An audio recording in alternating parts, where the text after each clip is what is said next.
Owen, tell me something. Did you know that the Chiefs' offense isn't actually bad and that the Jets' defense is just really good? Dahm, that's true.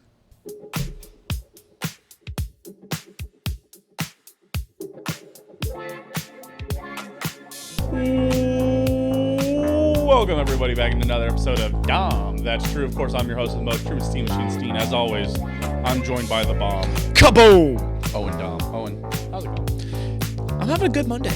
Yeah? You know, it was nice and relaxing, not too much stuff to do at work. Talking a lot of sports betting with my coworkers. I won a bunch of money this weekend and then gave it all back. So, yeah, man, you know. Gave it all back? Not all of it. Still profited, but it was in a funny way. I lost a lot. Honestly, I was kind of cooking. I've kind of been cooking all weekend. Yeah? Someone cooked here, honestly. Really? Yeah. We'll talk about it when we get to the Steen versus Machine segment. I'm telling you, I cooked. Okay. I believe you, but I kind of, you know. I'll pull it all up. All right. I'll show I you. want to see the receipts. You know who also cooked? Who? The fans. Overreacting. People that we know. Friends, family, people that we know. Friends, family, coworkers. Fans of the show also, some. Of course. I'm not going to call everybody fans, I don't think everybody's a fan of us, per se. But they gave us the overreactions. I appreciate that. So, we'll break those down coming up here in a bit. We're going to talk Chiefs-Jets takeaways. Okay. I've got a couple questions to ask you after that game. All right. We'll have Chiefs versus Vikings preview, score prediction. We'll talk NFC South team of the week. We'll talk about who the best team in the NFL is. We'll review our picks from beginning of the season. We'll talk about how Steen versus Machine went. We'll get Owen's 5-team parlay. And Owen, top 5 of the week. Mm-hmm. And this is pointed. This comes from you. It does come from me. You picked this one. And I think that's important because sometimes I think when we pick things, I think we saw something in the news and we want to give you the top 5 because we saw something in the news. And so there's context to all of this. Owen's top 5 of the week is fan bases that he hates. So Yep. I know number 1. No, I don't know if I know number 1, but I know who you're going to talk the longest about. There is one that's in my top 5 that you know for sure. Yeah, you should why know. You picked this. You should know 3 of my top 5. 100%. Yeah. Yeah, that's fair. 1 from conversation today. 1 because you should know, and 2 because you should know. Interesting. I wonder if we share the other 2. I imagine we do, but we share at least 1. 100%. We share 1 for sure. Yeah. Yes. Yeah. But all right. Okay, so let's get into it. Without further ado, people come to the sports show to hear sports. Oh, and Chiefs versus Jets takeaway. Just run me through a couple things. Okay. For me, this is the exact same game as the Titans game last year. Yep. So, as you know, Titans game last year, Tannehill was out. They were playing young and experienced quarterback. Mm-hmm. The kid from Liberty, what's his name? Malik Willis. Yes, Malik Willis was in. And he did not perform well, but the Chiefs defense gave up a lot of points, ended up going to overtime. Chiefs ended up winning on an overtime field goal, which means that both teams had possession. That's fair. And I kind of have that same kind of thing here. Mahomes threw a couple picks, looked kind of shaky against a really good defense. Running backs ended up, paving the way for a win. Yeah. And in the end, the team with stronger resolve and greater scoring in the first half of the game ended up winning the game. Yeah. I think as a fan base, I think we've done this in the past. We overreact. We're overreacting to this Jets game. Listen, the Bills played the same type of game versus the Jets and lost. Yep. Also, the Chiefs won the Super Bowl last year, and they did that while having to go to overtime against Tennessee and having to kind of get a little lucky in overtime versus Tennessee and going to overtime against Houston and having to get a little lucky in overtime against Houston. Teams... Don't forget that we let the Broncos come back as well. Absolutely. Teams that are going to win the Super Bowl are going to still have hiccups like this, but they still get the job done. The Chiefs still got it done. Their loss is still only to an NFC conference team. And NFC conference. That's by 1 point as well. Yes. And I think they're still right on track. And people forget that Houston had the number 1 overall or the number 2 overall pick in the draft last year. Yeah. And we went to overtime with them. Yeah. And we could have, maybe should have lost. Yep. Just have some perspective. Don't freak out. Yeah. Listen, in the NFL, there's no rankings. It's the best part of it is that the only rankings you do is the power rankings on ESPN, and that affects nothing in our lives, and that affects nothing about the Chiefs and their ability to go to the Super Bowl. Yeah, then playoff seeding. All they have to do is win. That's all they have to do. Yep. Guess what? They might play the Vikings close this week. The Vikings are not as bad as everybody thinks. Kirk Cousins says they've had some unlucky things happen, but I think they're just still going to be fine. But I think it's also the kind of team that the Chiefs might boat race because I think the Jets were a matchup nightmare for us and that it was strength versus strength where their defense faced our offense and their secondary matches up really well against our wide receivers. Yep. And while I don't think the Chiefs wide receivers are elite, I don't think they're basement dwellers either. I think they can get separation against good to okay to average corners. But I think if you have elite corners on both sides, which DJ Reed and Sauce Gardner, I would say are elite corners. Yep. You also have a great coverage linebacker in CJ Mosley. Yeah, he played insane that game as well. And you have a defensive line that can get after it just a bit. I think that caused a lot of problems for the Chiefs. I think what people are forgetting is that the Chiefs faced probably a top 3 defense in the league. And also, Saleh had worked all week with Zach Wilson on getting the ball out quickly, which is where he took a lot of sacks in the previous week to cause the Jets to lose the game. So Zach Wilson, I believe, per metrics, had the lowest time to throw, like in the whole league this week. Yeah. Obviously, Geno Smith and Daniel Jones might do something crazy, but neither of them are really in contention for that. Right. But yeah, so Zach, they built the system around getting Garrett Wilson the ball quickly, running short slants, playing to Zach Wilson's strengths, and it worked out for him. Zach Wilson had a really great game, but made a mistake in the end, causing you to lose. And that's kind of what was ended up being the difference is the Chiefs made fewer mistakes, got called for actually probably ended up making more mistakes, but those mistakes were penalties that the Chiefs were able to overcome.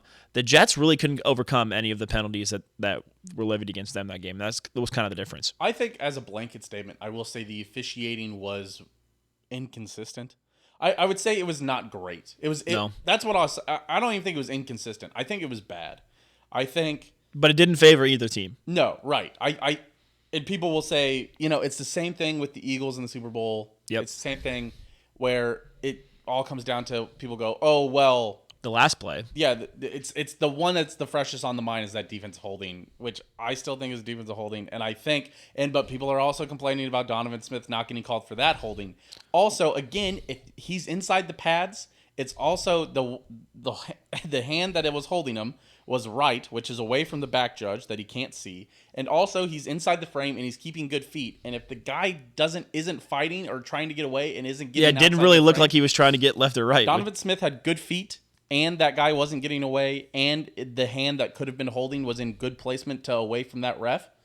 I think all 3 of those things contributed to that call not happening on the field. Call's never going to happen if the 3 things that you just said happen. Right. Yeah. Also, thrashing your arms doesn't get a call. Listen, trust me. Doing this when you're not moving, when you're not outside, if you're outside the frame and you're holding like that, they will call that. But if you're straight up with them and you're just flailing your arms around, they're not going to call that. Yeah, trust me, we know as Tamba Hali fans, we know. Yeah, the Tamba Hall, that's one of those ones that people just don't know is that when people are trying to swim move and push that arm under, you're allowed to pull, yeah. That you're allowed to keep your arm. You're allowed to just take those guys down essentially. Right. And but it looks like holding, but that's what they're trying to do is push that arm over, and that will always look like. Well, and the main thing I want to talk about with the officiating real quick before we get into a full analysis is that the Jets got 9 points off of officiating.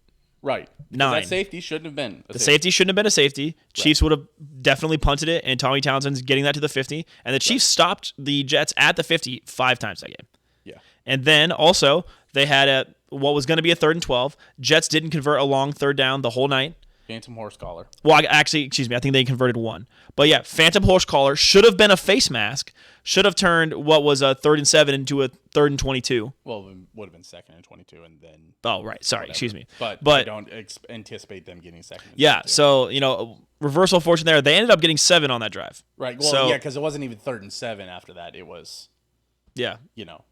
First down. So, right. Yeah. So they did end up scoring on that. That also, hands up. Listen, I will be honest when I'm wrong. Sure. Or don't know things. I didn't know that it's not horse collar when it's in the front. I'll say it. I'm a friend who doesn't know ball. I don't think.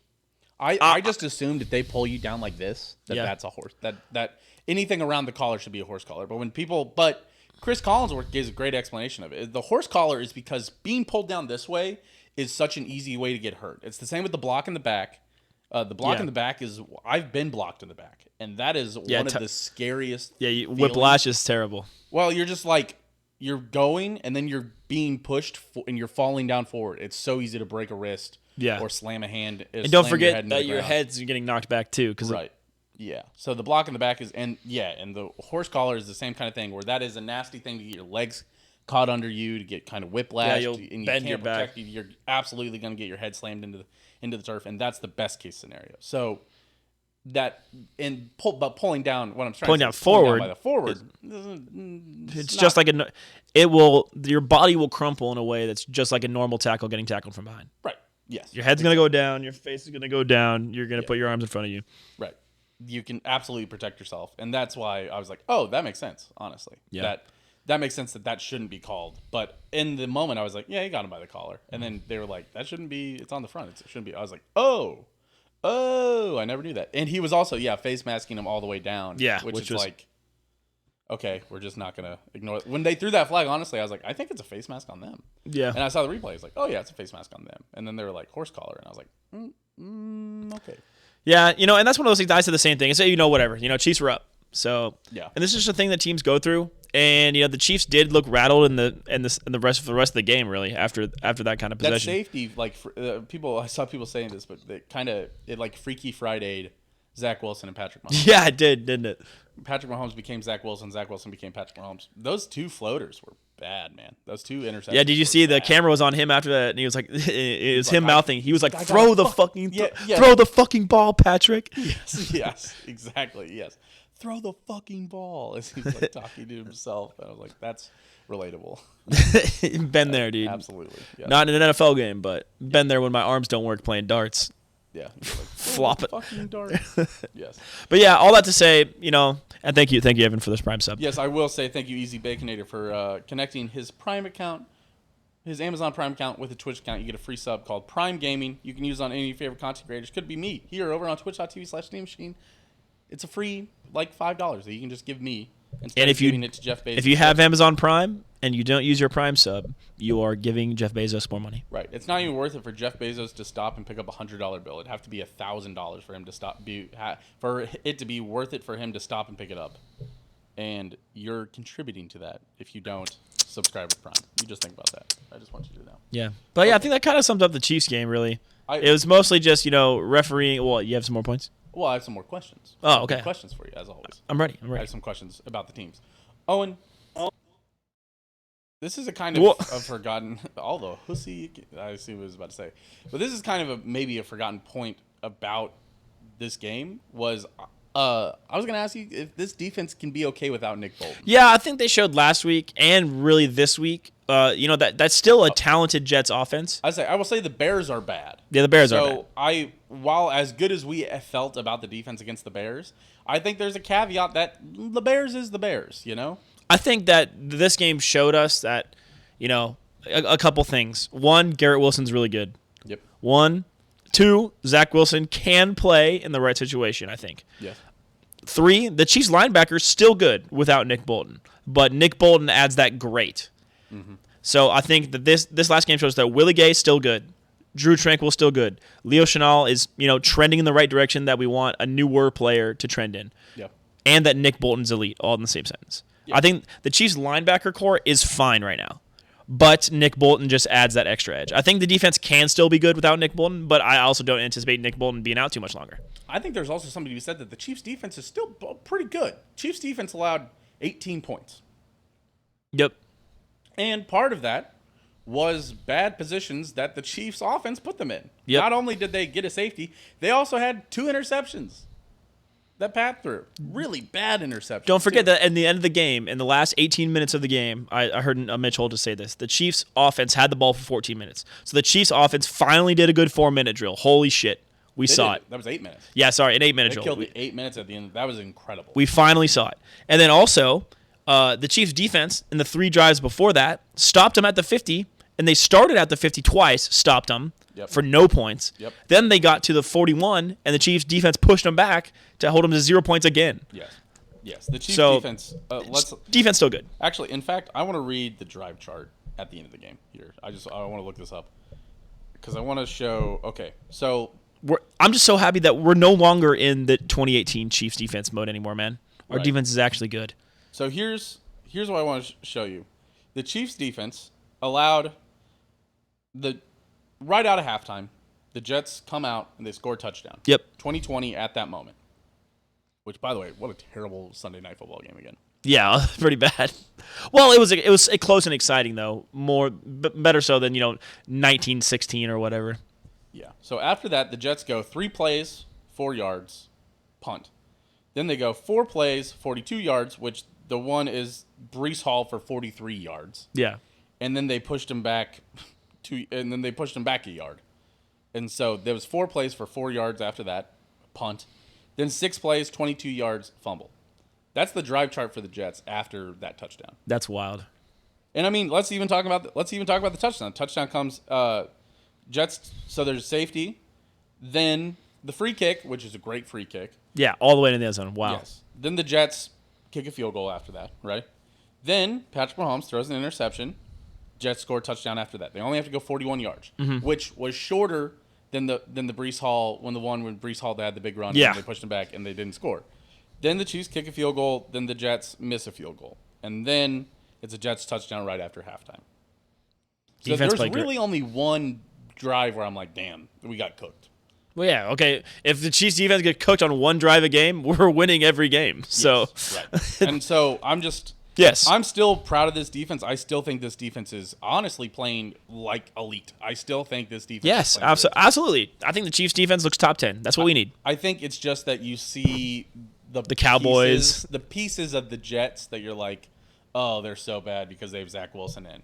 Listen, Zach Wilson balled out, and I'm not sure that is the way that Zach Wilson's been playing is a confidence issue. It's not just a bad issue. Well, don't forget, this kind of thing happens in the NFL. Mike White, 400-yard game against the Cowboys last year. Yes.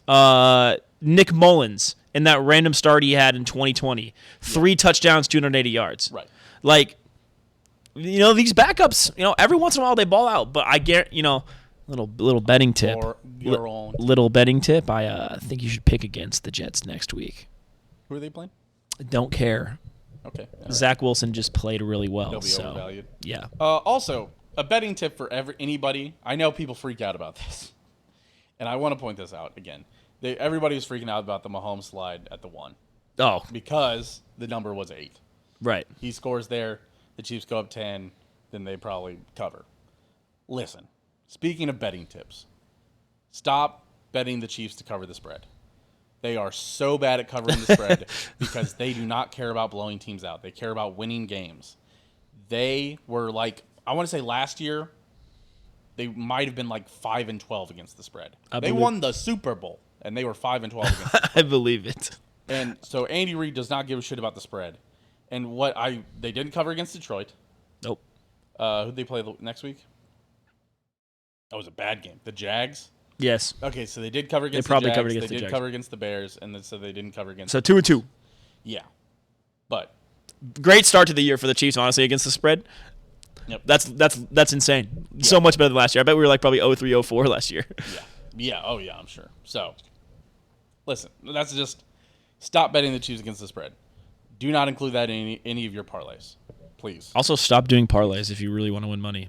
Well, you can talk about parlays. If you bet if your bettor will give you individual props on those things you're putting in your parlay. That's true. Instead of doing a parlay, you should just bet those. Yes, parlays. The reason you bet parlays is because the odds are plus, and plus odds make you feel good because if you win, you make more money. That's simple. Because if you want to make money at gambling, it's not fun. That's how any job is. Is it? I love my job.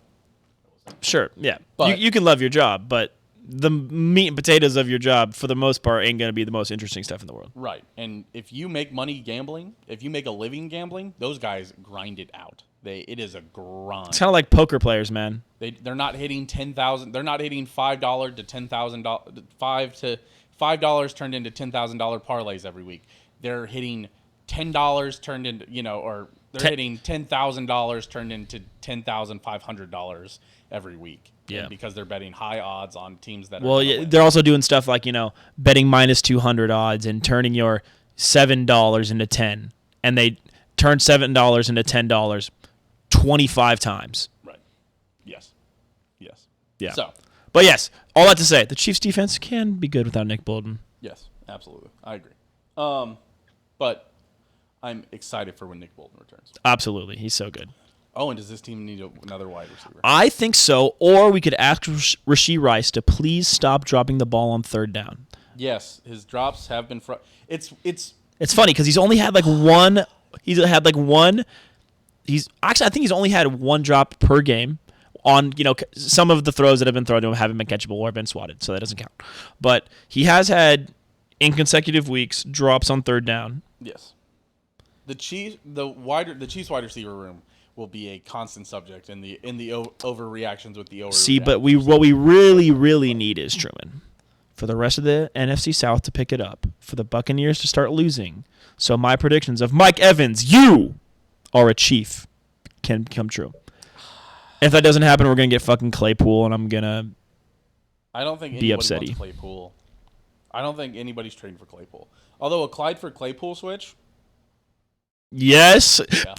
That means Clyde Edwards-Helaire is off my team. So press. But I'm thinking that the Bears, even with as frustrated as everybody's getting with Chase Claypool, dude, he's not even in the. They spent he's not in the facility this week, right? I didn't see that. No, they asked him to. It would be better if he stayed away from the team for now. He's getting traded, man. Interesting, because they spent a high second-round draft pick on it. They spent pick 33 on Chase Claypool. Yeah, they don't. That has been. I don't think Claypool wants to be there, and I don't think the Bears organization wants him there. Very interesting. Yeah, but I think I would say yes, or swap out pieces. Let's see what Justin Ross can do. I know that this is what the fan base has been clamoring for, but generally speaking, when this kind of thing happens, the dude just isn't really cutting it. I think it's weird because Rashee Rice is getting better. He yes, looks absolutely. flashier. He's making better plays, but every week he drops a ball, and you're like, God damn it, dude! It is so frustrating to watch him drop passes because he's getting more explosive and he's getting more involved in this offense, and he keeps doing well when he gets the ball in his hands. But so often he drops the ball. Yeah, also, weird stat so far. The Chiefs have not had a wide receiver, or not had I don't think it's a receiver. I think it's a receiver. The Chiefs have not had a receiver in general have 75 yards yet. Anybody? Not even Travis? No. Also, Mahomes only on pace for 34 touchdowns. He's never thrown for less than. I think his lowest total might be 36. That one. Scary for the Vikings. Then get right game, 4 or 5 touchdown game coming. He's had weird, because like the Jets. So is Mahomes wash? So at this game, he only threw 1 touchdown. Yep. The Jags game, he only threw 1 touchdown. I think he's thrown like 1 touchdown. You know what this means? I mean, he's throwing 1 touchdown every game except for the Bears. Yeah, he's just entering his Tom Brady era, man. I need him to throw 40 because I bet it on FanDuel. Well, I'll talk to him next time I see him personally. I'm not sure how much I bet on it, honestly. Yeah. I don't think it was anything. But yeah, I would like the Chiefs to look for a receiver at the trade deadline. Yes. I'm not sure it'll happen, but or like I said, and I was very serious about this. If Rashee Rice just continues to get better, we'll be good. Hear me out. I bet $6 on it. Who cares? $6 to make $12.50. Who cares? About $6 at plus 115 odds. What I will say is, we are rooting for the Bucs to start failing so that Correct. Mike Evans can get traded. Mike Evans did strain his hamstring this week. I know. I liked that. So that would actually help the Bucs suck more. But that will also make him more of a trade target because the Bucs will be like, injury prone. Chiefs be like, damn, I don't care. Exactly. The flip side of that also, maybe you root for the Saints to be bad, and then get Michael Thomas. Oh my God, that would be ridiculous. Have you thought about that? I haven't. Thought about that, Owen. That would be for the Rams to fall off a cliff, and so we can get Puka Nacua. No, they're not trading Puka. Or the Panthers to fall off a cliff. And get Adam Thielen. Dude, he's cooking out there. I don't care. I think he's actually got too good of a deal. Wait, hold on. Is Adam Thielen, did he go to BYU? Probably not, right? Because if he did... He feels like a Bowling Green University or something like that. Where did Adam Thielen go to college? I don't know. I have honestly no idea. Let's see. He's from Minnesota. Where did he go to college? Wait, was he the Mankato guy? Did he go to Minnesota State? He did go to Minnesota State. It's the purple shield and the yellow bowl. I don't know what to tell you. It just says college, Minnesota State. Yeah, Mankato. Yeah, that's right. Yeah, he's like there. Yeah, Minnesota State. That's right. Very interesting. Okay, so I was hoping BYU because then you know how Andy Reid feels about his brothers out of BYU keeping Dan Sorensen on the roster for a billion years. Right. Have we ever talked about? I made a couple jokes during the podcast during the game. I know you liked it, where I was talking about just have we considered that Mormon Zach Wilson is just sucking all the powers out of Kansas City because the Garden of Eden is supposed to be in Jackson County, Missouri. And you thought I should have blown up more? No, so I said and then I quote tweeted that and said that if Zach Wilson was playing in Kansas City, he would just be floating around the field, just exploding people with his laser eyes. That is a good. There's a point about that. As funny as Zach Wilson is a Mormon, but what people don't talk about is that Andy Reid went to BYU and is probably a Mormon also. No, I think he just. That's why Andy Reid is winning Super Bowls in Kansas City because he has returned to his Garden of Eden. Have you thought about that? As a Mormon, Andy Reid? Well, that's why he's powerful. He's at his most powerful in Kansas City, and that's why he's getting over the hump. Have we discussed this? We haven't, Truman. We might want to put that in the overreaction section. No, underreaction section. Hey, you know what? We haven't talked about it enough. But Truman, the Chiefs are better on the road, though. Explain that. It's always home stats are always better on the road. It's really odd. Yeah, but so why is Andy Reid powering down at home?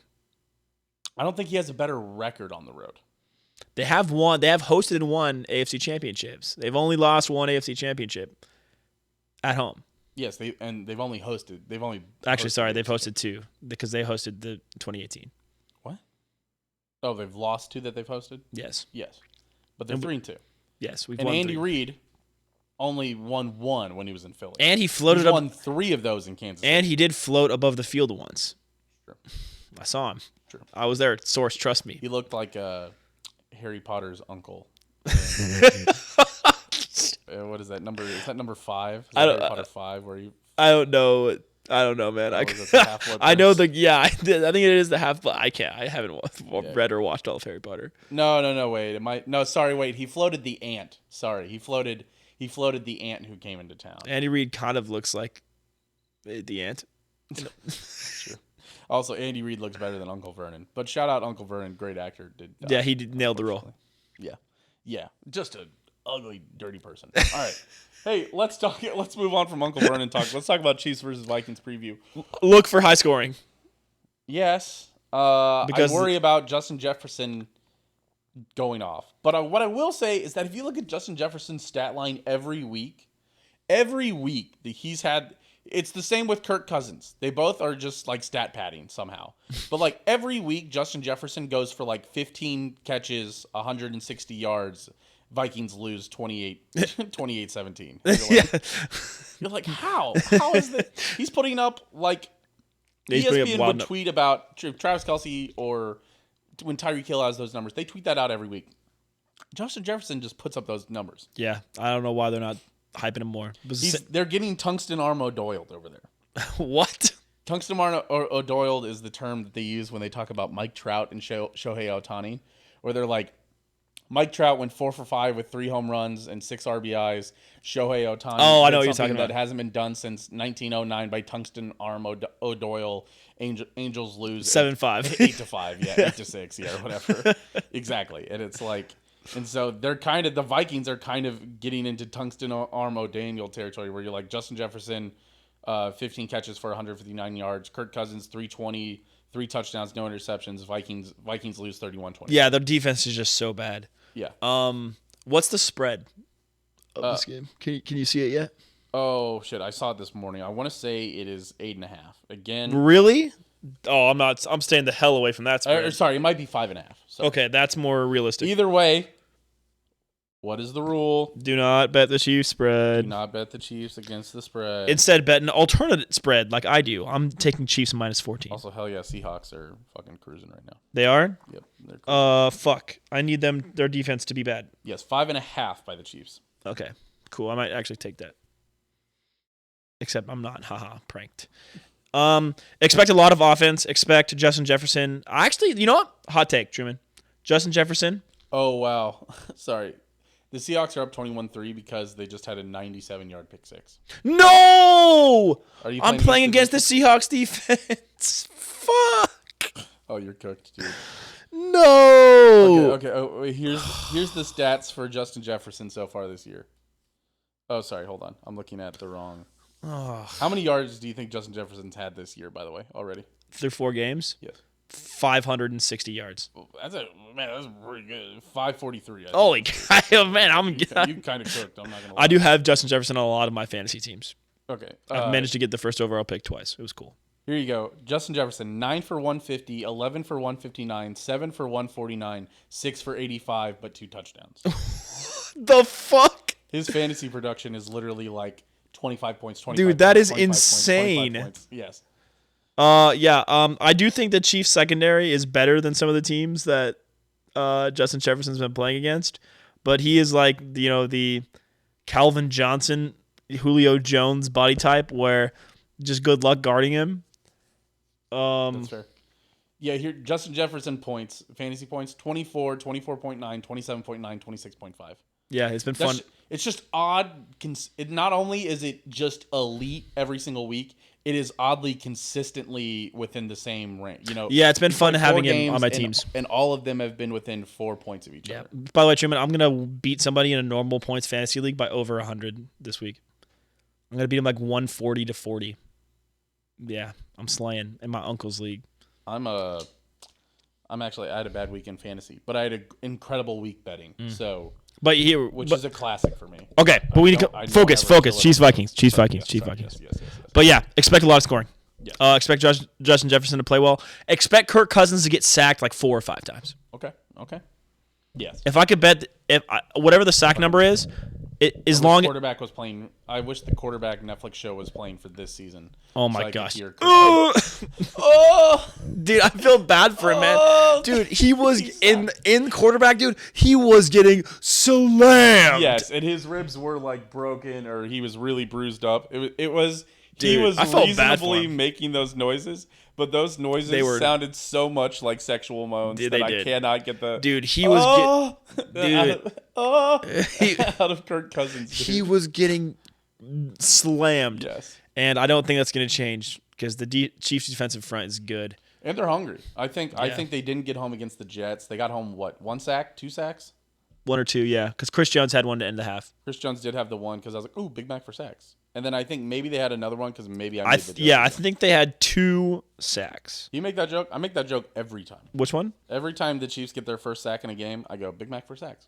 Every time? Yeah, somebody's like, well, they just have buy one, get one free Big Macs on the app at any point now. And I'm like, Big Mac for sacks. Big Mac for sacks. Used to be a big deal. I lived You used to cheer for it? I lived on that shit in high school. We used to go, we had on Mondays, when you were in varsity, you had Monday walkthroughs. Mm-hmm. And so we'd do our walkthrough on Monday, and then we'd go to McDonald's. Me and Emerald would each get a buy one, get one free Big Mac, get a large fry, and a large Dr. Pepper, and eat it all in one sitting. That is 2,000 calories. Yeah, well, when you're playing D-line and O-line in high school football, you're using so much calories. I know, but it was walkthrough Mondays, so it didn't really, I was just gaining weight that day. Yeah, sacks allowed, Truman? 2. Yeah, I saw that. 2 sacks. I was going to see who had them. I did pull that up, and I did. I know Chris Jones had one. Who had the other one? Oh, no, Was it Mike Donna? No. Oh, it's Mike Edwards. That's right. Yeah, he closed on him. Yeah, he was in like a spider monkey. Mike Edwards is making plays. He's an impact player. He's not very good, but he's Marcus Peter. He's Marcus Peters. No, I'll tell you what he is. I'll tell you what he is. I'll tell you what he is. He is a middle road of Tyrann Mathieu and Daniel Sorensen. Yes. He's not as bad cooked, and he doesn't. He's not as bad as Daniel Sorensen, but he's not as good as Tyrann Mathieu. But he's still having the clutch plays of Daniel Sorensen. Yes, he's like Daniel Sorensen, but just he's exactly what the Chiefs needed for the second/third safety spot. Yes, he's exactly what they needed. Yes, the issue was Daniel Sorensen was playing in the second safety. Yes, that was the issue. He's almost the same as Daniel Sorensen. No, he's not the same. Daniel Sorensen got cooked and cooked that last Daniel game. Sorensen went to the Philip Gaines School of Defending. My Daniel Sorensen hate was sort of unjustified at like those first couple years. It's very similar to my Whit Merrifield takes, where I'm like, fucking trade Whit Merrifield. Everybody's like, no, you're stupid. I was like, he's 29, and then we traded him for fucking nothing, and we never did anything when he was here. I was correct. I will not. Still sucks that he wasn't on that World Series team for freaking. Yes, he should have been in there instead of Alberto Mondesi. For freaking bum Mondesi. But Mondesi was younger than 21, couldn't even drink into the club. He was 18, man. That's stupid. But we're off topic again. Daniel Sorensen, again, everybody loved him until that last year. But this is how he's been, dude. Because he's ever been. He stopped making the clutch and sees the game-ending interceptions. He stopped making the super easy center field game-ending interceptions. Don't forget the interception that he made more complicated with the one-arm pick. That was crazy. that made you so mad. I remember every time Daniel Sorensen made a play, Ben, our buddy Ben, had a photoshopped image of Dan Sorensen, and every time Dan made a play, Ben would Photoshop an image of Sorensen's forehead to get bigger. And so by the end of the season, his forehead was like the whole image. It was amazing. But yeah, expect lots of scoring. I expect Kirk Cousins to get sacked. I expect Justin Jefferson to have at least one touchdown. Yes. But I expect the Vikings to have less than 20 points, actually. Yes. If you're building a parlay, Chris Jones over 1.5 sacks, Justin Jefferson anytime touchdown scorer, Justin Jefferson over 100 yards receiving. I don't know about 100 Travis yards Kelce, receiving, honestly. Anytime touchdown score. I don't know about over 100 yards receiving, honestly. I do. I think the Chiefs' secondary is good. I don't care. Justin Jefferson over 100 yards receiving. Okay. We'll see. Patrick Mahomes over 300 yards. I think he has a statement game back. Isaiah Pacheco under rushing yards because I think Mahomes is going to be slinging it. Because they can't have two good running games in a row. So. And Mahomes is going to have an agenda. Yeah. Okay, cool. Score predictions. Oh. Give me a 30 to 21. 30-21? Mm-hmm. 3 field goals, 3 touchdowns. I think that's fair. The issue is that you had the Chiefs covering. Give me 30-24. There we go. Still covering. 30-27. There we are. Yeah, give me But no, I'm actually saying 30-21. Give me 31-28 and that 28 is like they score and then they don't get the onside kick with 10 seconds left or something. Screwing a lot of people's bets. I love it. Yes.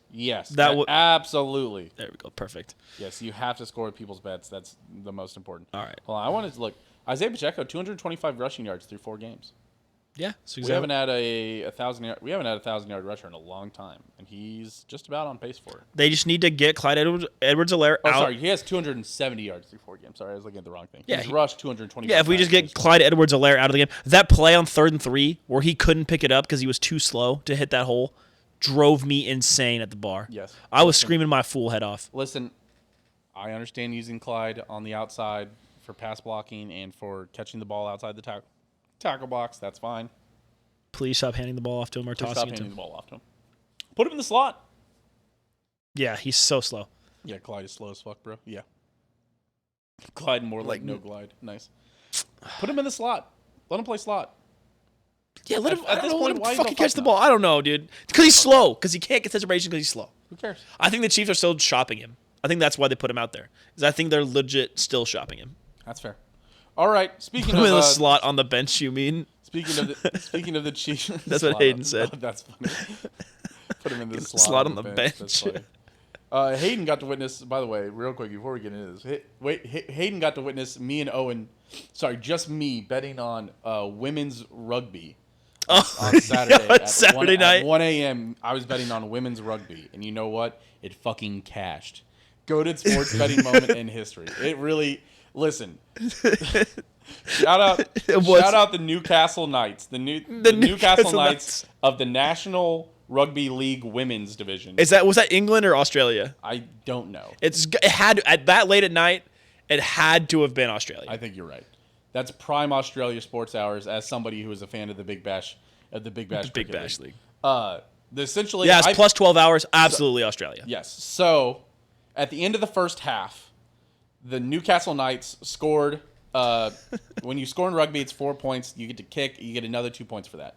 They had scored 3 times. They scored 2 times in the last 5 minutes before halftime. It's New South Wales and Australia. Are you even a fan? Oh, it's New South Wales? Oh, I thought it was Newcastle. I swear I saw Newcastle Wales. Or Newcastle Sharks. No, the Newcastle can be in New South Wales. New South Wales is a province. Oh, okay. No, that's the town. Yeah, right. Newcastle team name, New South Wales. Yeah. Okay.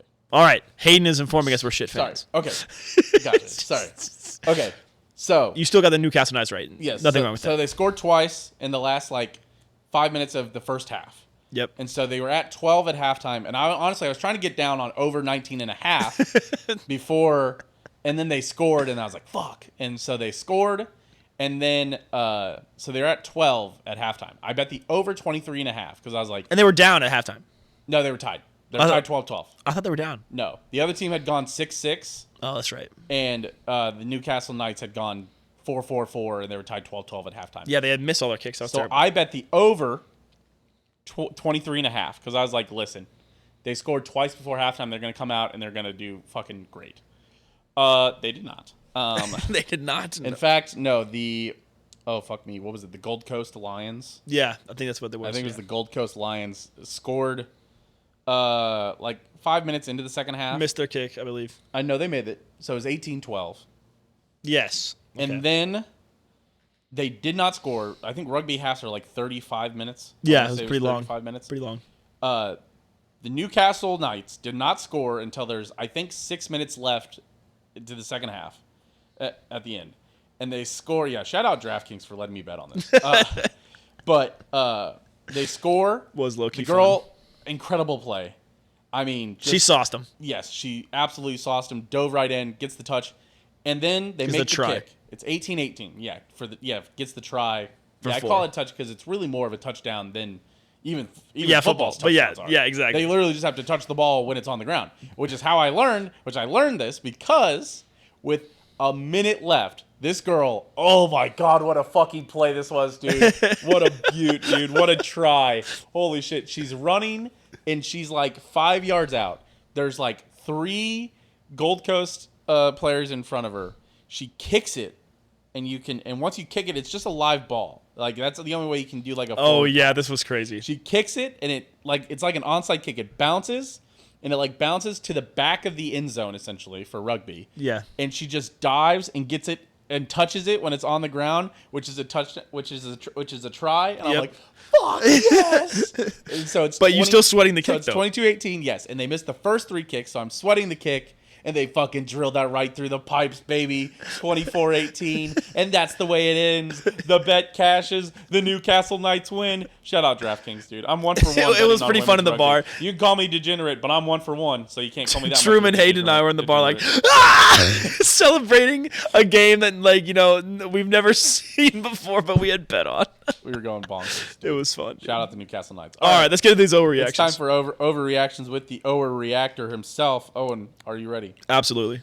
All right, let's go pretty quick on these. Yeah. Let's do it. We're already 40 minutes into this episode. We've got a couple more things to do, so let's do it quick. Oh, and Texans make the playoff. This comes from Anthony. Texans make the playoffs? I wouldn't say overreaction. I think it's definitely possible. They can definitely win the AFC South. Yes, I think they're all 2-2, right? Yeah. Definitely, they're 2-2. I believe the Colts are 2-2, and I think the Jags are 2-2. Yeah, Jags are hitting their normal midseason slump. Titans might be 3-1. Listen, it's not an overreaction. They could make the playoffs. No, they're all 2-2. I was correct. Sorry, that is crazy. Okay, Bears get the top pick. That comes from Anthony. Not an overreaction. Cardinals are actually better than people thought. This is actually a double slam dunk because the 2 winless teams right now are the Bears and the Panthers, and the Bears hold both of those first-round picks.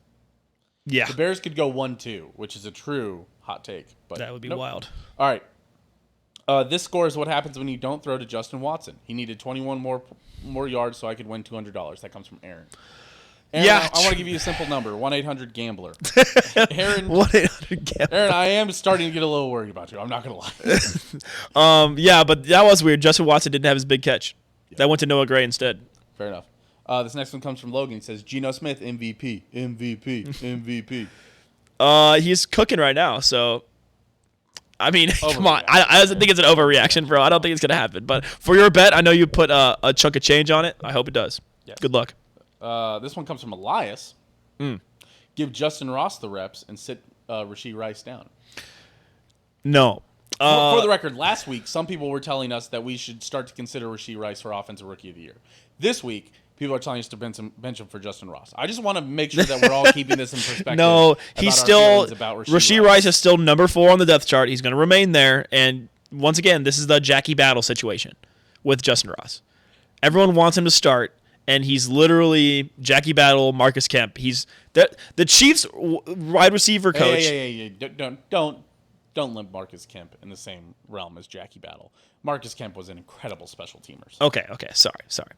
But Jackie Battle and Justin Ross are both first team all training camp. That's true. But yes, the Chiefs wide receiver coaches know what they're doing. They're not going to keep a player who's really good on the bench. Yes. I promise. So this next one comes from my girlfriend Tina. Says a bald head coach is almost more exciting than Taylor Swift. Robert Saleh does have funny facial expressions. Well, the funniest part is they kept on fucking zooming they kept zooming. At one point, they zoomed in on him. Like, I kept on making that joke where they put him up on him, and I go, zoom, and they fucking kept on zooming in on him. Like, they were getting really in there, man. They had a lot of camera coverage of him. Yeah, at one point, I think his entire face just took up the screen. He wasn't really doing much either. No. He's an intense not an overreaction. Not an overreaction. If that guy does, I was enjoying seeing Robert Saleh more than Taylor Swift. They kept showing there was a little bit too much Taylor Swift in the first quarter. This was actually my favorite version of the Taylor Swift because she brought super famous friends. And everyone was just ignoring. And nobody talked about Ryan Reynolds, Hugh Jackman, Blake Lively. I think. Oh gosh. Was Usher there? What's the name of the girl from Game of Thrones? Just is getting divorced from the Jonas Brother. Oh, the redhead one. Turner. First name? I don't know. I'm terrible with actress names. This is one of those. Hold on. She's really famous. We're going to get slammed on this. I think I have it right, but I want to double check. Sophie Turner. Sophie Turner. Okay. That's it, The reason I want to double check, I will say, Sophie Turner kind of sounds like a porn name. And so I was worried that we were saying. We were. One time I was like, who's that actress on Friends? And yeah. I was like, and like everybody's in there. I was like, oh, Nicole Aniston, and I was like, oh my god, no, it's Jennifer Aniston. So dumb. So I wanted to make sure that we weren't going Sophie Turner, and then just ignore. It's like, hey, it happens. It happens to the best. One of the goats, by the way. And this next one comes from Morgan. She says, "What the fuck is the wide receiver room doing?" WTF is what she said. I don't know if I can overreact or underreact to that. I'm gonna say overreaction because the Chiefs' offensive line had some struggles today. Mahomes got pressured more than he did normally, but I would honestly still put in most of the quarterback play on Mahomes. He was off. Next one also comes from Morgan. Says Pat will be fine. No one could get open. Underreaction, yeah. Correct. Yeah, that's fine. Correct. Well, I think the Chiefs' wide receiver room is fine. And Mahomes is also fine. This next one comes from Morgan. Says, trade Clyde for someone else. Please. Yes, absolutely. Underreaction. Needed to have happened in the offseason. He's just eating up snaps for no reason.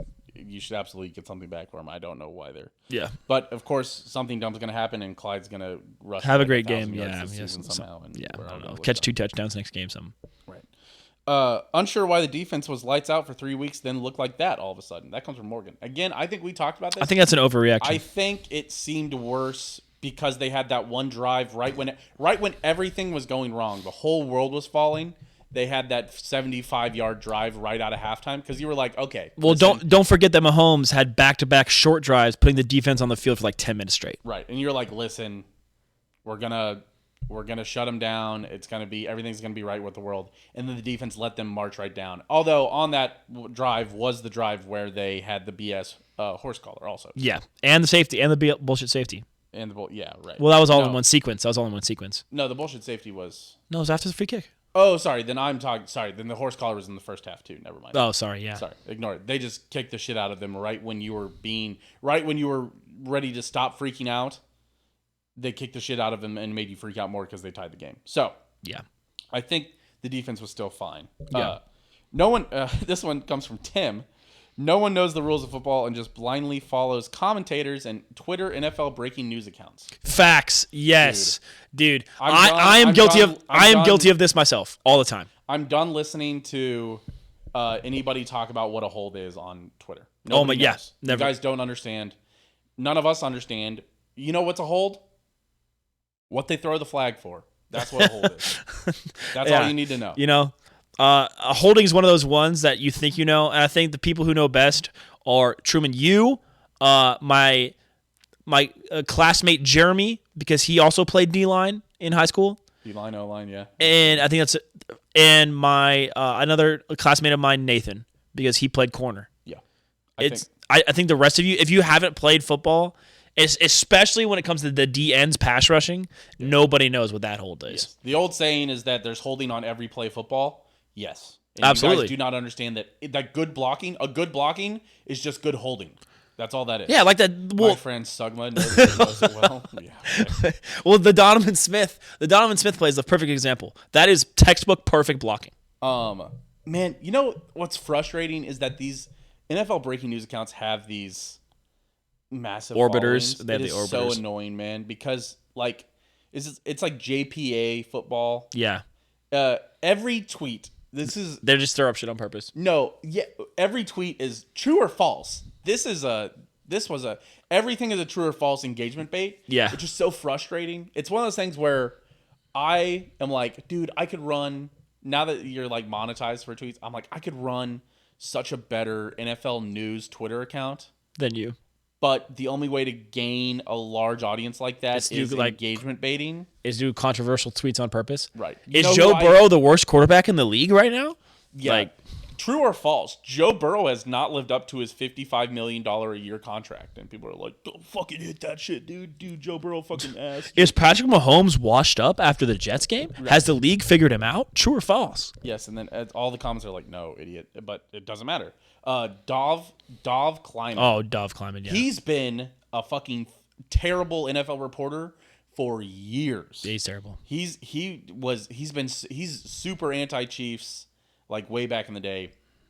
And then he was never verified, so you're not a real NFL reporter. And then now he's bought that verified check, and now he's doing official news reporting. Yeah. NFL news reporting. You know what site he's doing it for? What? Fucking brobible.com. Oh, God. Not even Lad Bible. Yeah, and people are like, give this guy a fucking this guy's media legit, rights. This guy's good.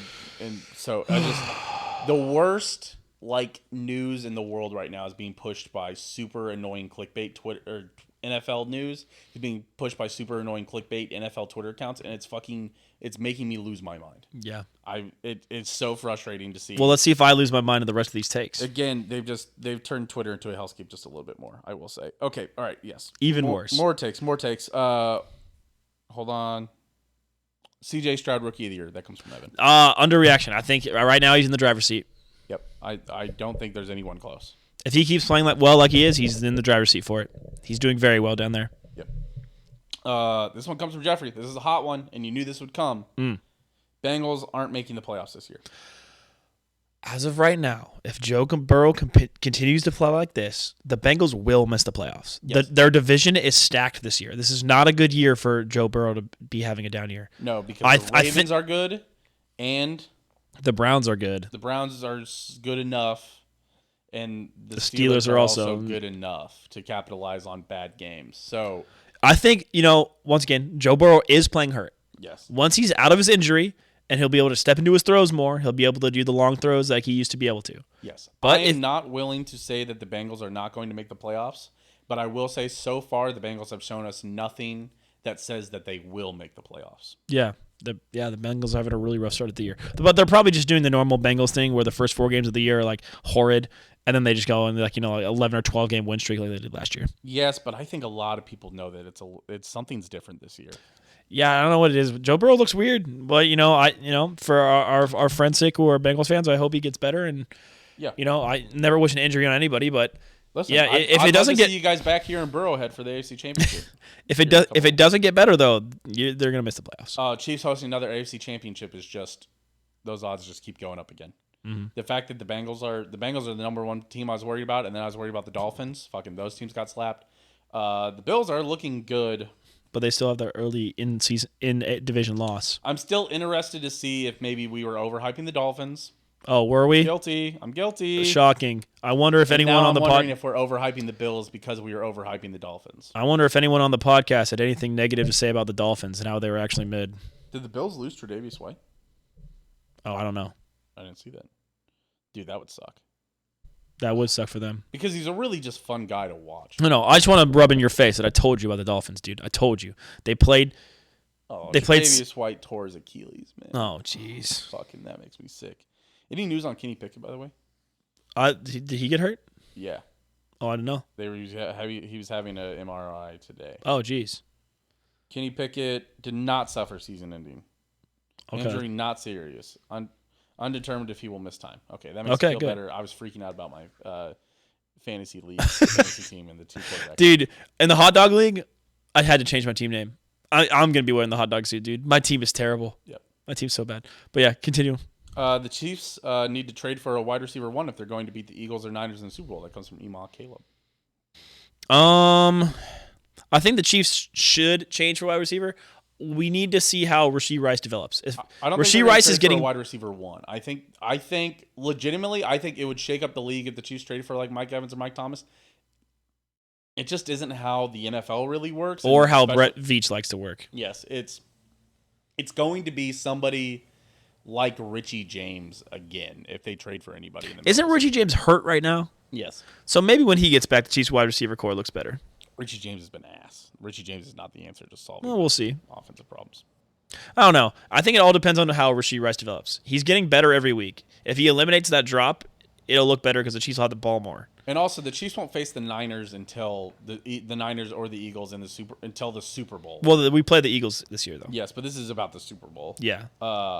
I think if you give the Chiefs 17 weeks, I think they're going to figure something out about the wide receiver core. Yeah, I agree with you. This is not a Super Bowl caliber team. Too many holes and this is not and will not be a Super Bowl caliber team. Too many holes and problems. That comes from Zach. Overreaction. The defense is really, really good this year. That is an overreaction, and I almost shame on you for saying that any Chiefs team will not become a Super Bowl contender. Remember when the Chiefs got destroyed by the Bills and the Titans in the same year? Remember how we went to the Super Bowl that year? Sorry, we went to the AFC Championship game, lost to the Bengals on a stupid thing. Sorry, that was that year. Remember that the Chiefs lost to the fucking Matt Ryan Colts last year, and then also went to overtime against the Texans, with and Mike went White. to overtime against the Titans. Both teams that missed the playoffs easily, and almost went to the overtime against the Broncos when they were up 21-0. And played the Rams close too, I think. Yeah, it doesn't just stop freaking out. In the same vein, this also comes from Zach, and this is the last one. The Chiefs will not be hosting the AFC Championship game this year. Probably won't even be in it. Fucking everybody. I think there are two teams right now that the Chiefs, like max, I would worry for the Chiefs losing them in the playoff situation. That's the Bills and the Dolphins right now. Yes. That's it. And the issue is one of those teams will be in the wild card slot. Because the Chiefs match up really well against the Ravens. Yes. Chiefs' run defense is really good this year. And the Chiefs' secondary is also good. That eliminates most of what the Ravens do well. So I'm not super concerned about the Ravens. Right. The Bills have that number one wide receiver threat that the Chiefs always struggle guarding. That is a game that I could see us losing to the Bills. But really, other than that, the AFC is there for the taking for the Chiefs this year. The Chiefs, what is important is that the Chiefs continue to win games like this against teams like the Jets, where even if you play ugly, you win. Because the Chiefs need to be the number one seed, so they do not have to play the Dolphins. So the Dolphins and the Bills hopefully have to play each other in week 1, and then we only have to face one of them. Remember, if the Chiefs get the number one overall seed for the divisional game, you get lowest remaining seed. Right. It was very, very important, similar to last year when the Bills and the Bengals had to play each other. What I would have hated having to do what we did in 2021 and try to beat the Bills and then try to beat the Bengals. But the fact that they played each other and then we only had to beat one of those teams after getting to face the Jaguars in the divisional week before, That's absolutely the best scenario. Yeah. So, yeah, Chiefs' number one goal of this whole season, keep winning ugly games, get the number one overall seed, do the Tom Brady effect, be healthier for the championship game. And the path to number one seed is still there. The Bills are in a tough division. Yeah, they are. The Bengals already have 3 losses and are in a tough division. The Ravens are in a tough division. Mm-hmm. This isn't still an easy division for the Chiefs. They need to take care of business. Yeah. And you know what they did on Sunday? Took care of business. They fucking took care of business. Everybody calm down. Oh, I have an overreaction for you. Okay, give it to me. Harrison Butker's injury made us all think he was bad. Harrison Butker has been sending everything straight down the middle of all of his kicks this year. Yes, that's correct. That's not an overreaction. I will say that he has not missed one, and frankly, they haven't been close. And that's absolutely the Dahm That's True certified jinx. But yeah, he'll miss one this week now. But he's been nails, man. I've stopped. Justin Tucker falls off. He absorbs his essence. Andy Reid gave him the Mormon power. Can you feel it, Truman? It's why he's not mixing kicks? It's because he's an anti-vaxxer. It's because he doesn't have that poison. Justin Tucker, that vaccine took all his power. Oh, you got a little noodle leg. Wake up, sheeple. Yep. MNRA ruined your leg, brother. Is that all the reactions? Yeah, that's it. Nice, good job, everybody. All right, let's hurry up and get through the rest of this.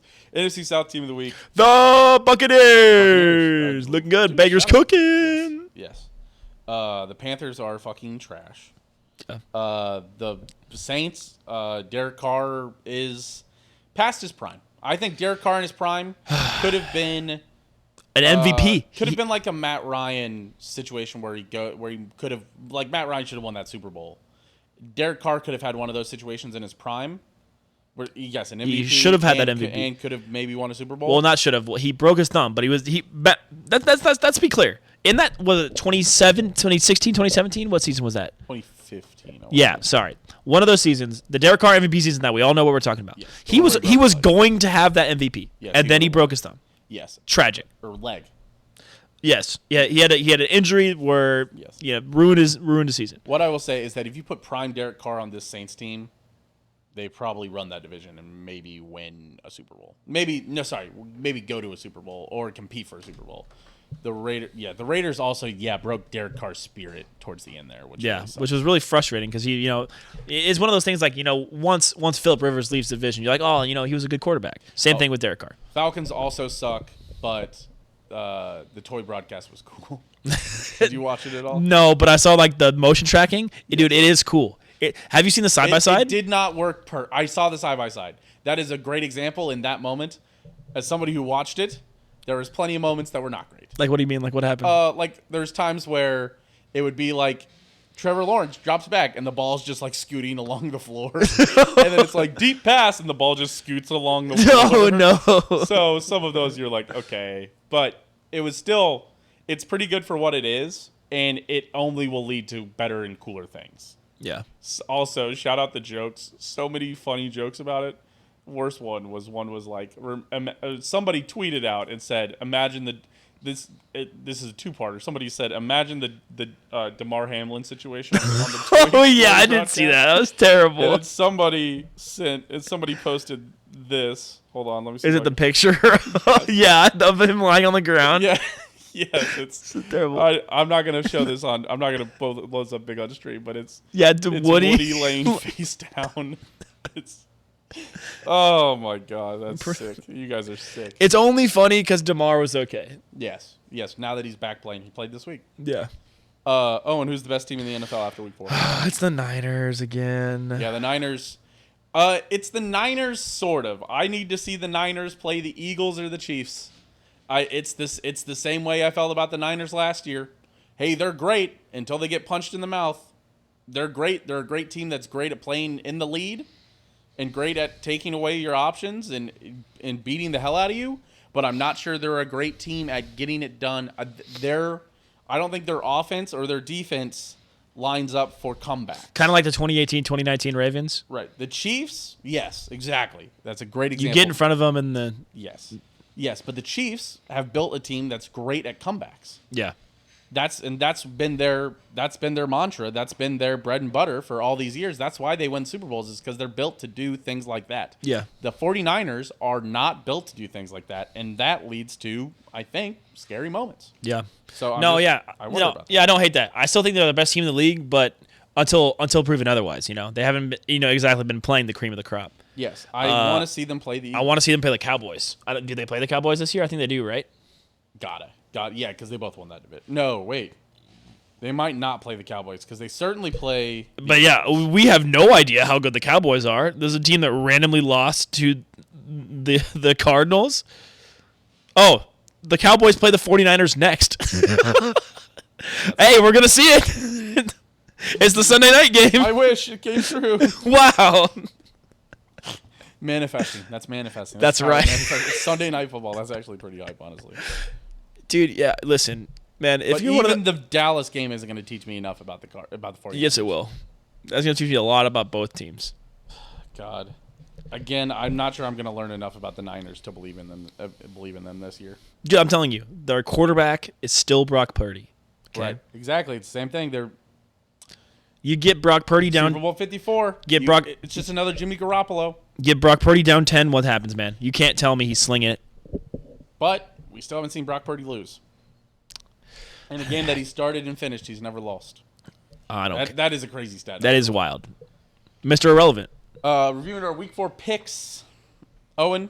Did I cook? Yeah, you're up on me still. Hell yeah, I'm cooking. Owen's actually having a pretty great... I just keep I go through it and I'm like, God damn it, I just barely missed it. Or it's like I'm like, God, why would Seahawks up 24-3, by the way. 24-3? Even great.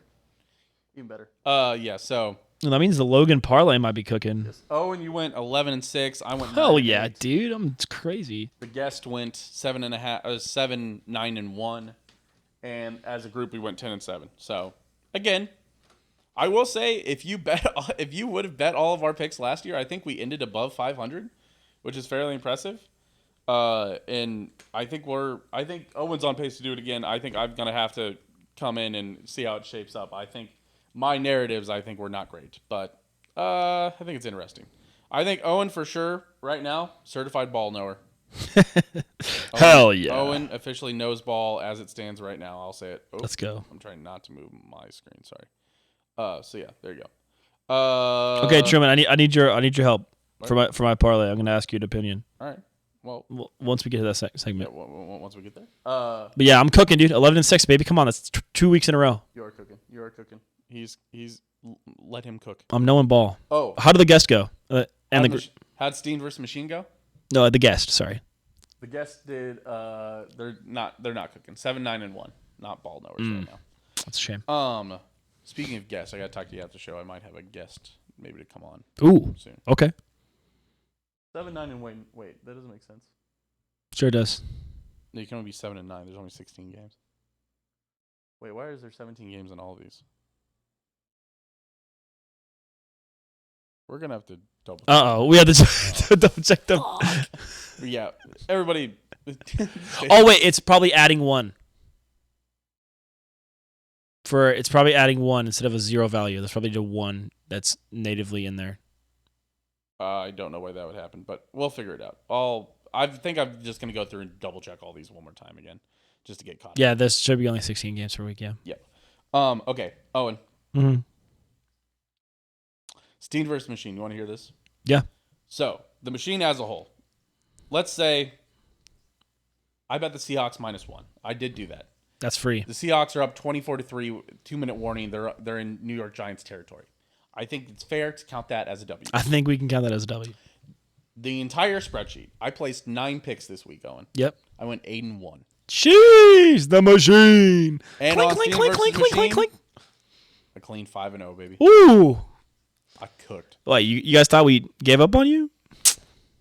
I cooked this week. I mean, legitimately, I made hundreds of dollars this week. Nice. I made at least $100. I bet 10 pick units. I also bet some other parlays that hit. So what? You gained like 100 units? yeah, I gained like $100, and I was already up big. I'm gonna start like pulling. I have like 100 and make sure you start keeping track of this because if you get above $600 in total earnings, you got to pay the IRS. I'll worry about it when we get there. We'll cross that bridge when we get Text there. man, text What man. I'm gonna start doing is I have like $200 in my DraftKings account. I have like 120. I think I'm gonna start doing where anything over 150 in my DraftKings account, I'm gonna pull out and put into the savings, put into my investment account, and then anything above 100 on my FanDuel account, I'm gonna pull that out and put into the same investment account. I like it. That way, I'm cashing out. Sometimes when you're up, I'm not a big fan of. I don't walk away when I'm up, but I do put some away when I'm up. You know what I'm saying? Ensure your victory. Yes. When I'm up at the blackjack table, I'm looking up how much I'm positive, and then I'm going, okay, I'm not. If I get back to even, I'm walking, and then I go up, and I'm up $200, and I only start with 100. Then I put another 100 over there. I say, okay, if I get under 200, I'm walking, and then at that point, it's put away some incrementally when you're up, because that helps you not throw it all away again. Exactly. Owen, 5-team parlay of the week. Oh, my parlay how did it do last week. It lost immediately. It lost. Yeah, Thursday night it lost. Yeah. How did it do other than that? 3-5. I mean 3-2. Sorry, 3 out of 5. Okay, all right. It's fine. Here, I'll look up the exact picks. You sound so sad, dude. Well, my 17-team parlay lost as well. I picked super heavy favorites.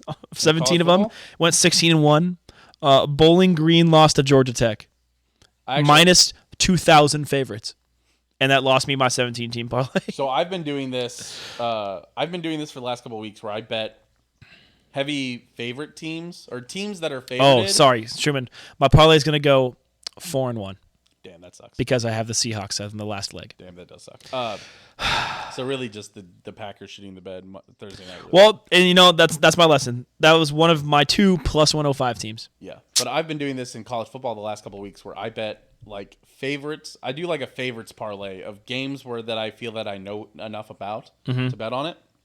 It hit again this week. I'm upset about my 17-teamer. I can't believe it.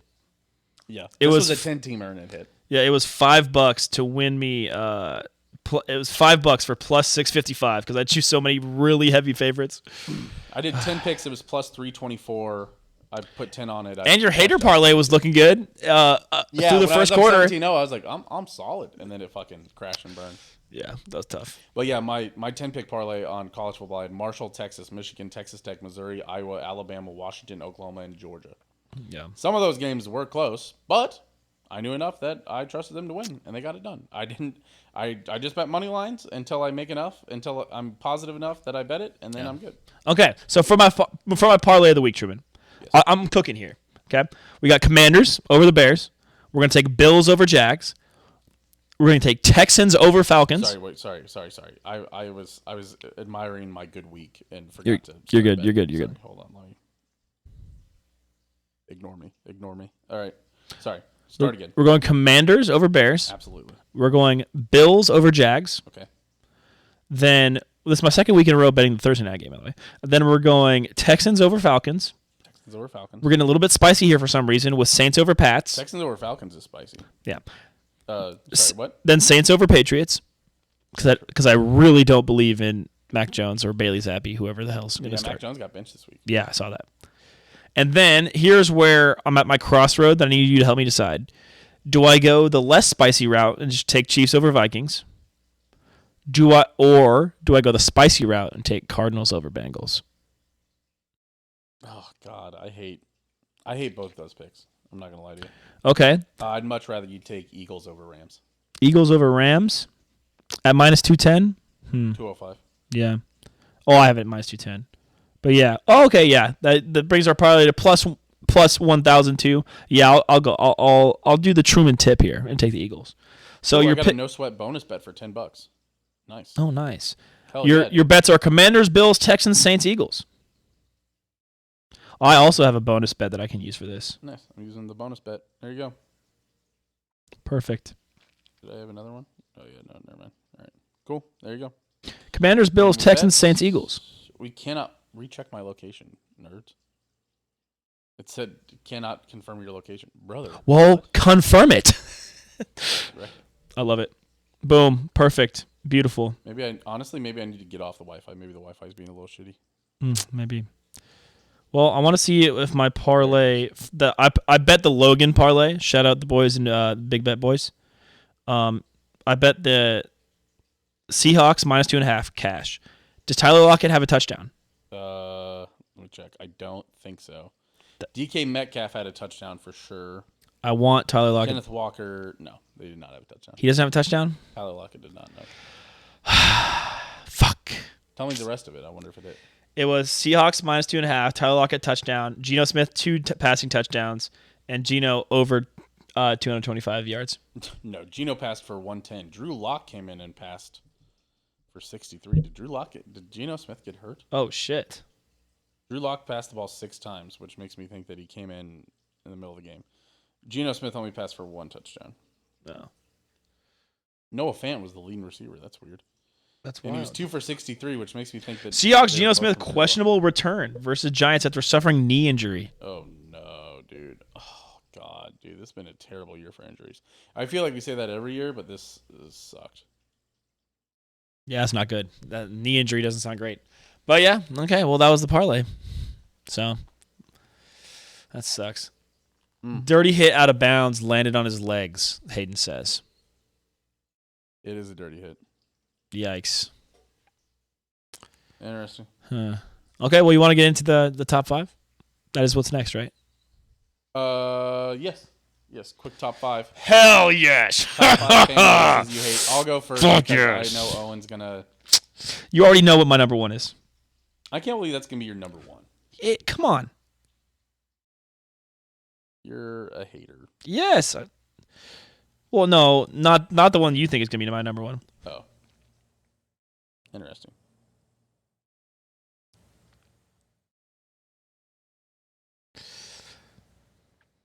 Yeah, I have a pretty good top 5 here, Truman.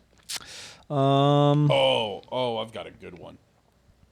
Oh, I forgot. I'm just going chalk, dude. I'm going chalk. Hold on. I need one more. Oh, yeah. I'm keeping it chalk. Actually, yeah. Let me. I need to get a little bit of editing in here, okay. Folks. I think Truman and I have to have at least 1. Actually, I expect us to have 2 on here. No honorable mentions. We could even have 3, honestly. Maybe. Honorable mention: New England Patriots. I don't care about them anymore, but honorable mention. I love to hate them before. Okay. They're not. I don't care about hating the New England Patriots anymore. But number 5, Boston Bruins. Fuck those guys. Mm-hmm. Fuck the Boston Bruins. Fuck all the fans. Fuck all of Boston in general. Yeah. Which made me do the honorable mention of the New England Patriots. Just fuck Boston. Yeah, true. Number 4, give me Alabama. Ooh, interesting. Hate Alabama fans. Mostly because during the Sugar Bowl even, I went to go get merch. I went to go look for merch. Mm-hmm. And I was walking around the stadium trying to find merch, and I walked over to the Alabama side, and I had a couple students turn around and around the student section and say, "Are you leaving? Like, are you just giving up?" And I'm like, "No, I'm looking for merch." And they're like, "Yeah, sure you are." I was like, "Okay." I fucking hate these guys. Listen, I'd never been like, because Alabama doesn't really have fans, but I was like, they actually kind of don't. They really don't. No, and Tuscaloosa is a terrible college town, also. So yeah, their best food there is Arby's. Yeah, yes, exactly. Applebee's. Yeah, Applebee's. Number 3, Astros. Ooh. How can you still be a fan of the fucking Houston Astros? Unless you live there, fuck you. The best part, oh man, a tasty one I saw that made me feel so good is I was on Facebook and the Royals posted, it's like, come on down and see there's somebody, and somebody commented, it was like, it's my 20-year high school reunion and we're going to the game. I'm so happy because I'm a Houston Astros fan. I can't wait to watch my boys wax the Royals the whole weekend. Was that the 7-2? We swept them. Yes. Yeah. Or I think they swept them maybe in Houston. I think it was 2-1 in Kansas City. But the game that he said, he's like, I'm going Friday night. They fucking got waxed Friday night. I was like, fuck you. Yeah. Yes. Number 2, this is going to be kind of a rotational spot based on whoever's good. I don't know who your number 1 is anymore. But I hate the Bengals. I hate Bengals fans. Besides friends of the show. Besides Jason Logan, the rest of you, are annoying. The rest of you on Twitter, Bills fans are a little annoying on Twitter, but like Josh Allen is nice and like cool and memeable, and so like they just love Josh. You know what I'm saying? Yeah. They just like love him. Yeah. You guys support like Jamar Chase and T. Higgins and fucking all those guys who just endlessly talk shit, and we are like they shouldn't be talking shit, and then and then you guys are supporting it, and that like, and then they also talk shit and say the same kind of thing. Like the Bengals kind of fans kind of encompass a lot of fans kind of encompass the locker room sometimes, and the Bengals locker room is one of the worst shit talking locker rooms in the NFL, and just Bengals fans say the same kind of shit. And especially when some of it comes true, like when they actually like stiff armed, like when Samaje Perine stiff armed Justin Reed in the ground after Justin Reed said, "Oh, I don't know who your tight end is" or whatever, and then people are freaking out. Yeah. But so I don't enjoy Bengals fans outside of Chase and Logan. You guys are always cool. Number one, even Logan actually kind of pissed me off. He knows. After each of the AFC Championship games, we both annoyed each other. But still though, me. The Chiefs were still the better team than last year. You're never gonna. Yeah. You guys were never winning. You guys were never up. It took Mahomes fucking miraculously fumbling the ball on a fucking bubble screen for you guys even to tie the game late. Shut the fuck up. Okay. I refuse. Dude, I love the look. So for those of you listening on Spotify, you really need to see Truman's face. He's just this look of disgust on his face is just incredible. Number one, Runaways. Hated them since I've grown up. Yep. You were one of them, so don't even fucking briefly. Talk to me. I couldn't even tell you. This was when I was a terrible sportsman. I grew up in Missouri, and for a lot of reasons, KU's number one. KU is the worst fan base, and for a lot of reasons, because Missouri is the poorer side. We hear how people on the Kansas side fucking talk shit about Missouri. It isn't just like, oh, Mizzou is bad. It's a lot of like, Missouri's a dirty state. And it's like... That is true. And listen, anything in Kansas City that people think of from out of town is on the Missouri side. I just want you to know. Downtown, River Market... The only thing that's on the Kansas side is the fucking Speedway. So you guys can keep the don't forget about Sporting. There. Yeah, sure, Sporting. Yeah, they're really thinking about Sporting and NASCAR. Yeah, that's in the top list of Sporting is maybe in the top 10 Tech Nine's house. Is he on the Kansas side now? Yeah. Did he move? Yeah. Because he was in Lee Summit for a long time. Well, he built a giant ass house. Well, the Tech Nine car wash is in Missouri. The Strange Music car wash is in Missouri. There's a Strange Music? I did not know It's in Lee that. Summit. We should go. There's like neon lights whenever you go through. It's kind of funny. That sounds. And then we can get. I hope they play. We can get music. QTP after. Some K-Tal Pollo. Oh, dude, yes. Well, K-Tal Pollo is in Independence instead of Lee Summit, but oh, my bad. We can still get there pretty easily. I support you in this. Yeah. Okay. Continue. We Sorry. can make it. I stopped your answer. For me, it was like, especially we weren't rich growing up, and so like I really started to hate KU fans. Because they're like, you guys are dirty, poor, stay away from me, and you're from Missouri, and so beating those motherfuckers, those cocky ass, bitch ass people. Oh my God, that was so nice. Every time as a Mizzou fan, just spanking them every single time, and especially 2008, 2007, 2008 when they also, which is fucking perfect. It's oh my God. They beat the fuck out of them. 11-0 KU was, and we said, you guys have played nobody. We are about to beat the hell out of you. And they're like, well, you lost to Oklahoma. I was like, okay, dude. Beat the fuck out of them. They were never close in that game. Todd Reesing, he's dirtied up in that Missouri Arrowhead grass. He's got the clod in his helmet. Oh, my God. Fucking perfect.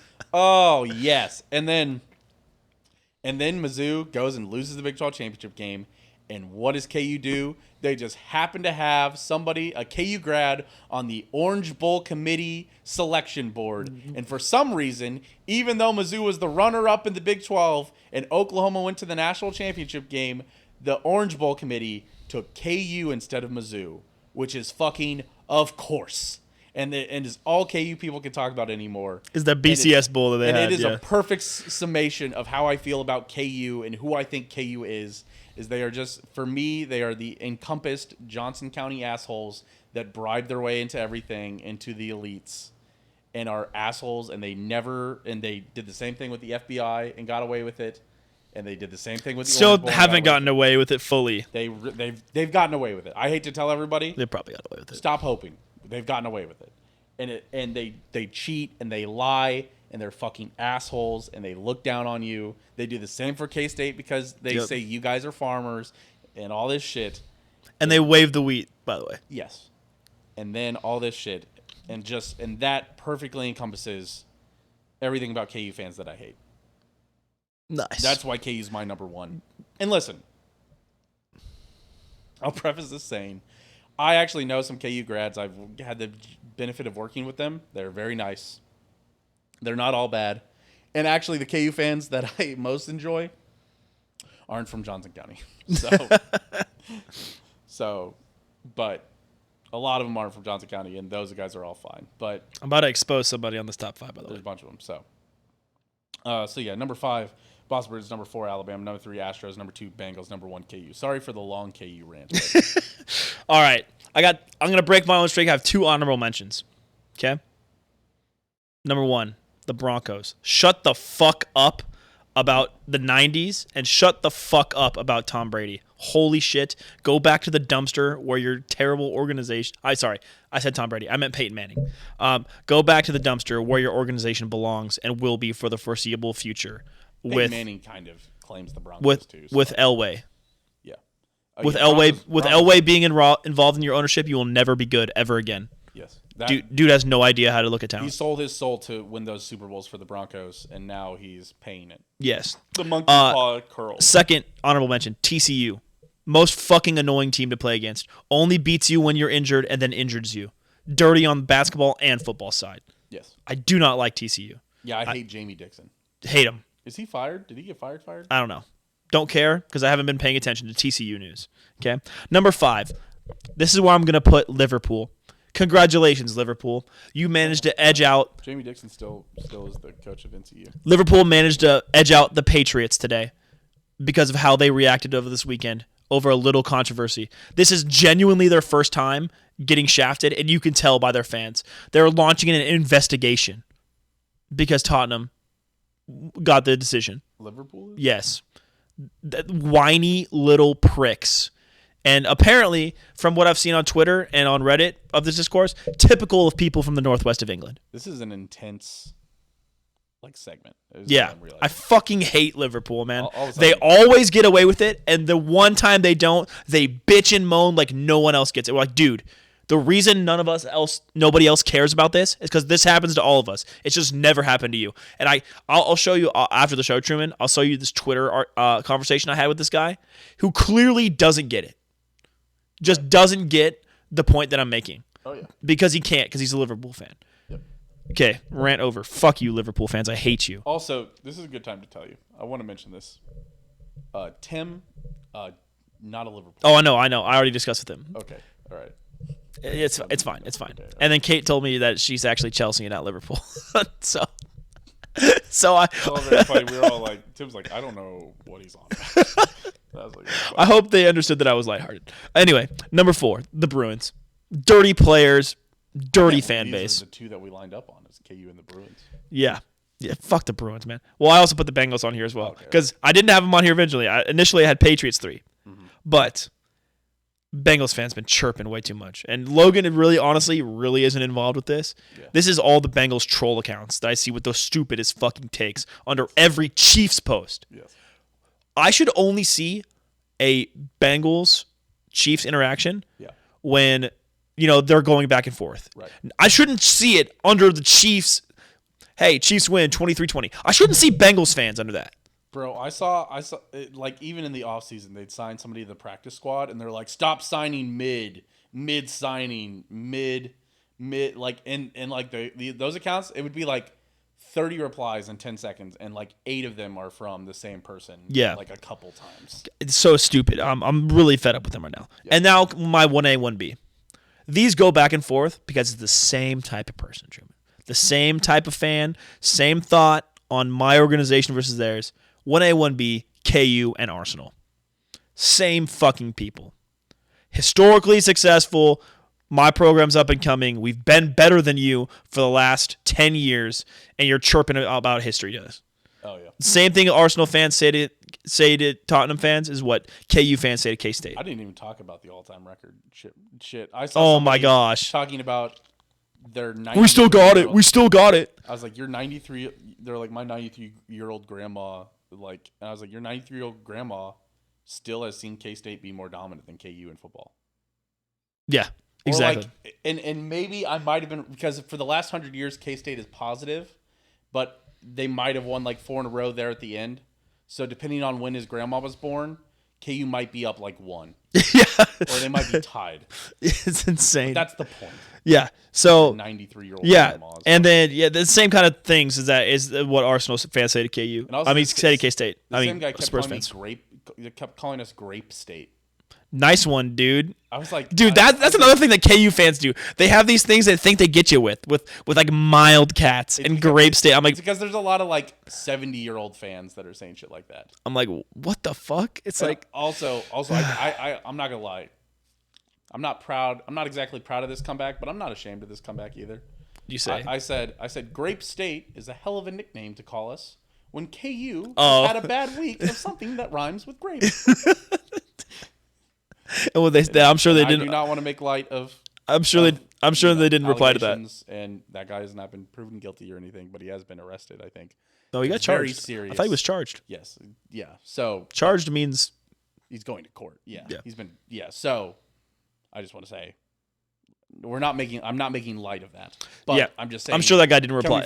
No, he was like, look up this person, and it was like K-State guys that it was like L. Roberson, who got accused of. Oh yeah, okay, we're not like a weird. And I read the details on it. It was a little weird, and the case nothing ever happened. They never even filed charges.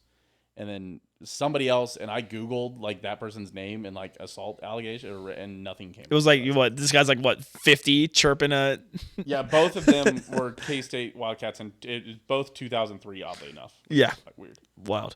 Yeah. So Arsenal, KU, same reasons. Yeah. Fan base looking down on another one. Both historically successful in one way or another. Right. KU fans constantly talk about national championships is insane to me.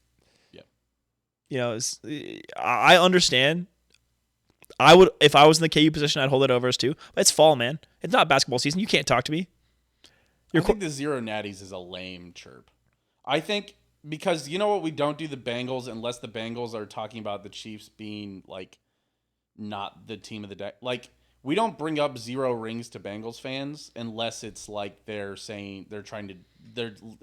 they're trying to talk about the AFC Championship game. Right. If they're trying to talk about the AFC Championship game, we will go and hold that over us. We will go, you have 0 rings. Other than that, the amount of times that comes up when you're like, KU is bad at football, and they will go 0 natties, and you're like, yeah, why does that matter in this moment? It's like we've been closer to a natty than you. In football. Yeah. Yes.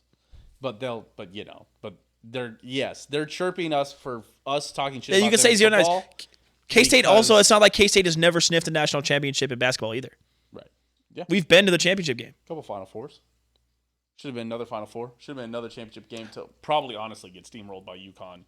UConn was just on a different. That's another thing is that when K-State made the national title in in the 50s, we just only lost to Kentucky, the steamrollers of the era. Right. So. But we appreciate. Yeah. So. Honorable mention TCU and the Broncos. Yes. Number 5, Liverpool. Hate you. Number 4, Bruins. Nasty players. Hate you. Number 3, Bengals. Your Twitter accounts are getting more annoying. Unironically, don't really hate your players that much. They're actually pretty likable. I don't care for Jamar Chase's. Jamar Chase keeps talking random shit for no reason. Now it's coming back on him that he's being a diva because now he was like, I'm open. I'm always fucking open. That was in an interview this week. Oh, which is fucking. That's too bad. And then number 1B1 Arsenal and 1A1 KU. I hate you both. Fair enough. See, meow. and sprinting up the stairs. What the? That is odd that the cat. Sorry, Owen has pointed out to me lately that the cat meows before she goes up the stairs every time. And that is odd. And it's something I did not notice.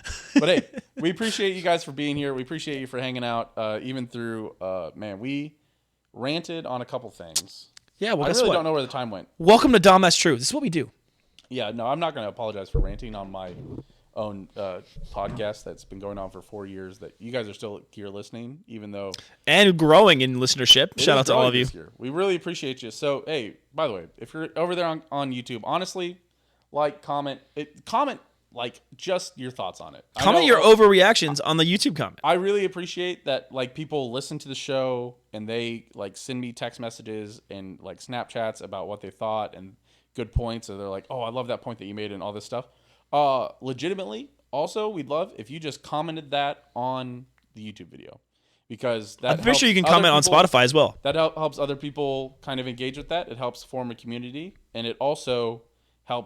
legitimately helps us in the algorithm, and then more people see it, and then more people. So yeah, if you have a thought that you're going to text us while you listen on Spotify, comment that instead. If you're listening on YouTube, watching on YouTube, and you have a thought, comment that instead. Speaking of people that also help the show grow, I want to shout out patreon.com/opendisaster. Appreciate all the patrons nice. Over there.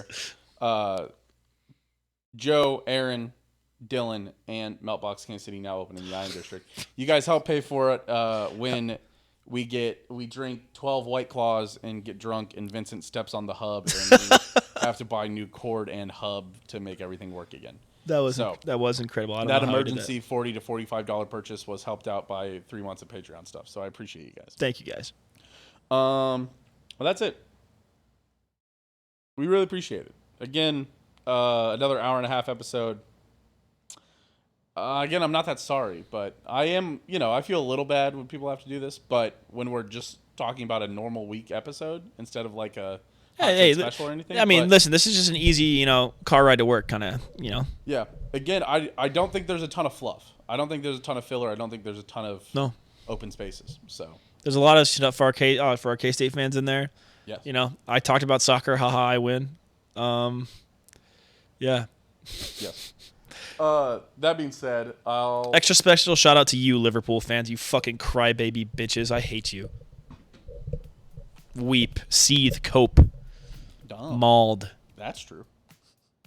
We appreciate you guys for being here. Hey, check us out. Other places. You guys want to see stuff?